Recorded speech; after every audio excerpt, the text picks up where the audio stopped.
Қайырлы күн достар. Бүгін мен сіздермен осындай жеңіл салаттың рецептімен бөлісетін боламын. Жеңіл және өте пайдалы. Ең алдымен бізге керекті заттарды дайындап аламыз. Олар бізде тұздалған қияр, көбіктеп тураймыз, қызылша, оны да алдын ала қайнатып, көбіктеп тураймыз. Жасыл горох және ноқат. Ноқат менде алдын ала қайнатылып, дайындап қойған, немесе консервадағы ноқатты пайдалансаңыз болады.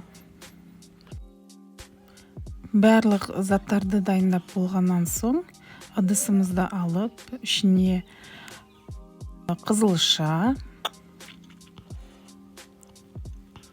тұздалған қияр,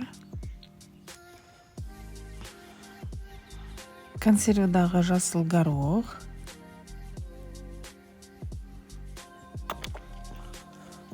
және ноқат нут қосып, үстіне 2 қасық майонез және 1 бас чеснок, сарымсақ яғни,